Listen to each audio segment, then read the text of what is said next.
استغفار زیاد فضیلت کوم ټیم باندې دی؟ سبي ټیم باندې دی. حضرت یعقوب پیغمبر زمان چې کله حضرت یعقوب پیغمبر ته راغله شپږم اولاد یې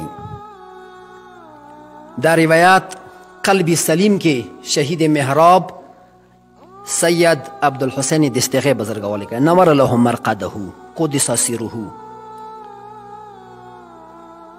شپږم اولاد چې خپل پلار ته راغه چې موږ لویه ګناه کړې ده. حضرت یوسف علیه السلام موږ کویو ته واچولو بیا مو غلامۍ باندې خرڅ کړو تا ته مو درویغ ویله 40 کاله تیر شوي وه. 40 کاله حضرت یعقوب جوړېدلی و. قرآن دی یی حدیث نه دی، قرآن دی چې دوره جوړېدلی و چې سترګې کوم نظیر دی هغه کوم نور دی چې هغه نظیر ختم شوی و.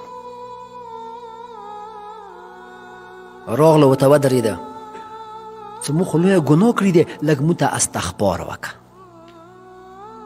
حضرت یعقوب پیغمبر څه ورته ویله چې استغفار به درته وکړم.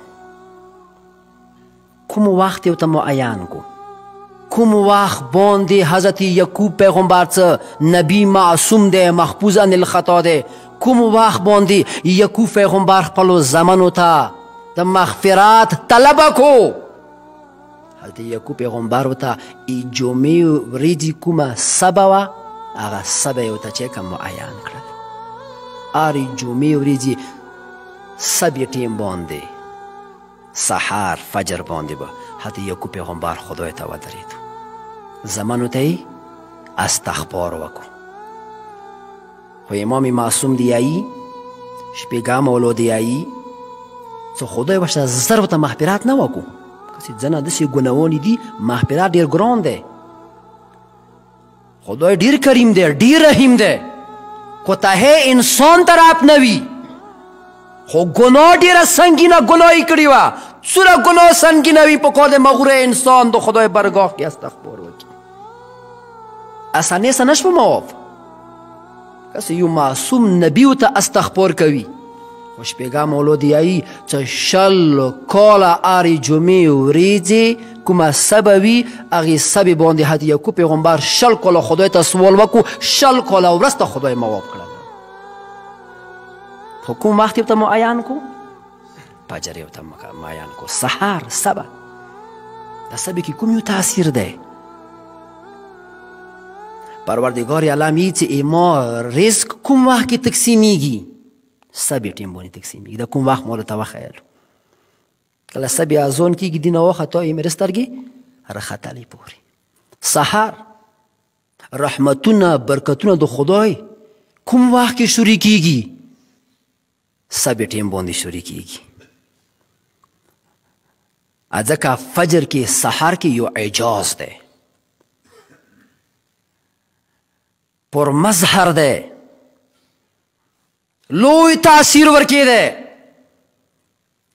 څومره شیونه دي چې هغه شپه په تېره شوي دی غفلت په پیلاو شوی دی غفلت نه راغلی دی. خو څه کله فجر کېږي هر یو شي ته نوې زندګۍ میلویږي، هر یو شی ورسره بیدارېږي، کائنات ورسره بیدارېږي. هر یو شی تیارې شوی وي، هر یو شی سبې ټیم باندې حرکت کې راځي، حرکت کوي. که ګلان وکسو هغه وړې وړې ښکلې غوټۍ کله خلاصېږي؟ فجر ټیم باندې خلاصېږي، سبې ټیم باندې ولې خلاصېږي؟ هغه د ګلانو ښکلی خوشبو هر ټیم باندې وي، خو سبې یو بېله تاثیر ورکوي. هغه زیات خوشبو د سبې ولې پیلاوي؟ یعنی څومره شیونه دي هر یو شي ته یو حرکت میلویږي، هر یو شي ته یو نوی روح یوه نوې زندګۍ ورته میلویږي. هغه شپه چې ټوله غفلت کې تېره شوې ده سبې څه کله د خدای رحمتونه برکتونه شروع شي هر یو شی حرکت وکړي.